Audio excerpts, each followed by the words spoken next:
sa ating mga balita, suportado ni PNP OIC Deputy Director General Leonardo Espina ang pagtatalaga ng full-time na hepe ng pambansang pulisya. Inihayag ito ni Espina sa ginanap na command conference sa Philippine National Police sa Campo Crame kanina. Aminado naman si Espina na dahil sa officer in charge ang kanyang status, may mga tungkulin na hindi niya magawa na ang tanging may kapangyarihan ay isang full-time chief PNP lamang. Ang report mula kay Alvin Balsat. Nagpatawag ngayon ng command conference si OIC PNP Deputy Director General Leonardo Espina sa Campo Crame. Sa harap na rin ito ng sinasabing bumababang moral sa hanay ng puwersa ng pambansang pulisya kasunod ng lalong nagiging kontrobersyal na usapin sa Mamasapano Operation. Pero payo niya sa kanyang mga opisyal, panahon na para mag-move on at ituloy lang ang trabaho. We have to move forward and not let our immediate past drag us in going towards the future. Aminado naman si General Espina na dahil sa officer in charge ang kanyang status, may mga functions na hindi niya magawa na ang tanging may kapangyarihan ay isang full-time chief PNP. Kaya sa ambush interview sa kanya ng mga mamamahayag sa Campo Crame, sinang-ayunan ni Espina ang isinusulong ng ilang mga mambabatas na magtalaga na ng permanenteng chief PNP ang Pangulong Benigno Simeon Aquino III. Nang tanungin din hinggil sa may kapangyarihan bang magbigay ng direktiba si General Alan Purisima sa kahit sinong opisyal ng PNP, narito ang tugon ng General. He should have no functions at all, right? Yes, of course.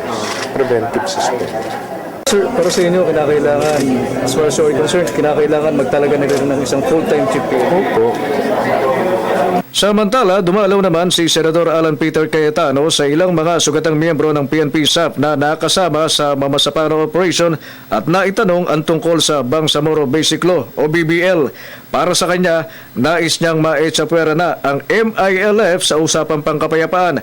Para kasi sa mambabatas, kumbinsido siyang hindi kailanman tatalikod ang MILF sa anyay dati na nitong nakagawian. I'm convinced that hindi tinalikuran ng MILF ang pagiging terrorist group nila at hindi magbibigay ng kapayapaan ang pagpapatuloy ng Bangsamoro Law. Ayusin natin yung economic, political framework para sa Muslim Mindanao, pero let's not deal with the MILF. I-isolate natin sila. So, they are a terrorist group. At sa gagawing investigasyon ng Senado sa Lunes kaugnay ng Mamasapano Clash, naniniwala ang mambabatas na ang pinakamahalagang resource person na kanilang papaharapin sa investigating body ay ang mga nakaligtas na miyembro ng Special Action Force. Kasi kapag inumpisahan mo sa mga general, syempre, kahit nasabihin mong sinasabi lang nila side nila, sinasabi, pinagtatanggol nyo na sarili nyo. Ganun ang natural tendency eh. Pero pag nagsimula sa survivors, magsisimula yung kung ano talaga operation. Umigit kumulang sa 10 SAF na nakakonfine sa PNP General Hospital ang binisita ng mambabatas. Ayon sa senador, ay pawang mas apektado ng nagiging turuan umano ng PNP at AFP kaugnay ng malagim na Mamasapano Operation. Para sa Telebisyon ng Bayan, Alvin Baltasar.